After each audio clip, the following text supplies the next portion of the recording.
Morning, Don. Casey's back on the ice. Obviously not playing tonight, but how long do you think it'll take him to ramp up and get through practices and before you might be able to get him back in? The biggest challenge, Paul, is our limited practice time. So he was on today in a no contact or non-contact.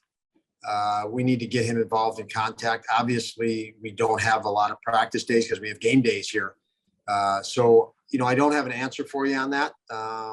We're going to, read it day by day to see how he feels, but he does need to go through at least a couple practices, I would say, with some good contact before we feel comfortable even assessing where he's at. But certainly a positive sign that he's on the ice with us. All right, just, Casey's mood today, I'm sure he's excited. Just what did you see from him? What could you kind of sense just that he was finally getting back on the ice?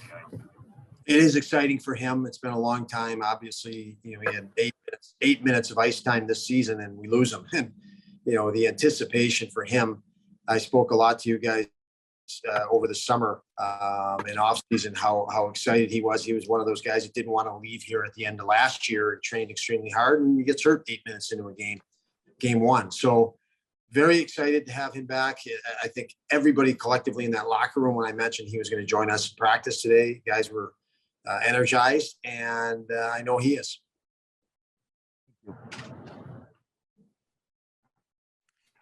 Hey, Don, obviously the goaltending gets a lot of the focus when the goals against go up, but what can you guys do collectively as a group to kind of cut that yield down, because it's gotten out of control obviously the last few games?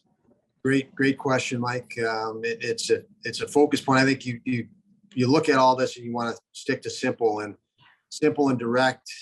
We gave up too many goals through hesitation, through just taking a step back instead of engaging quicker.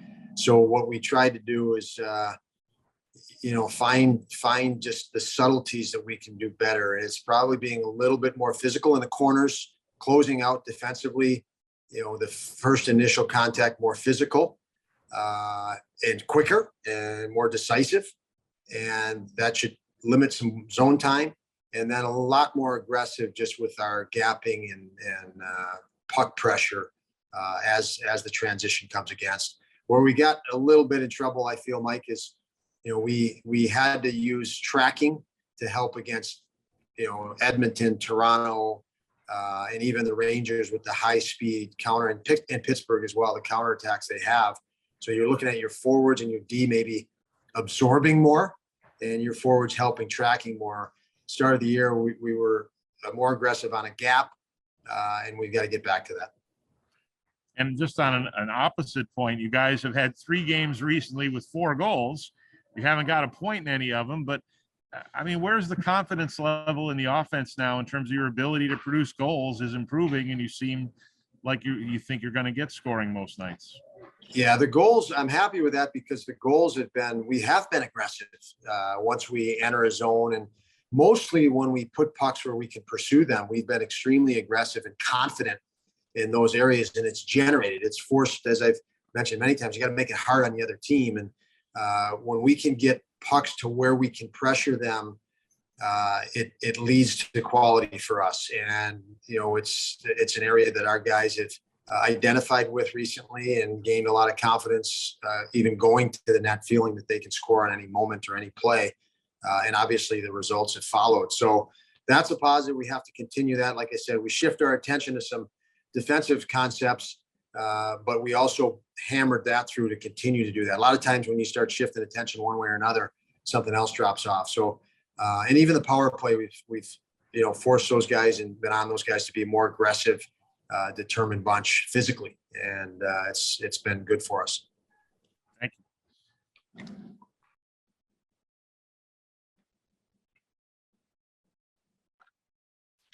Don, last year, R2 Ristolainen has, pretty good luck playing wing both in Rochester and in Buffalo.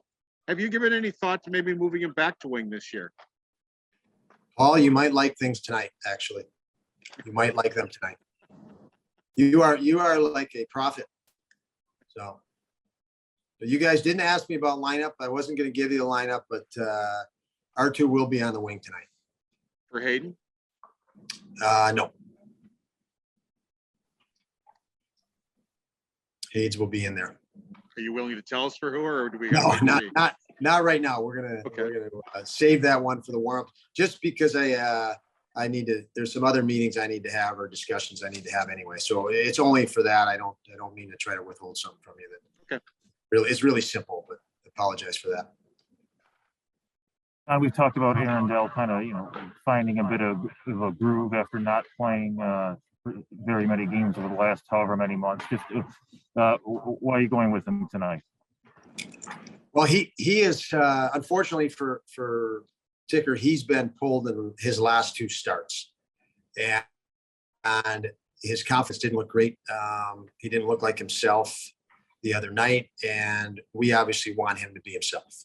We want him to be fearless, as we've said.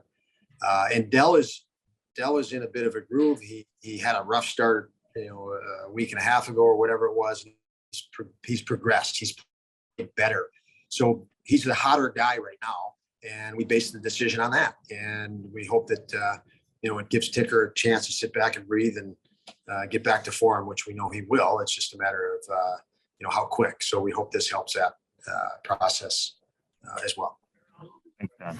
Thank you, Don. Yep. Thank you, guys.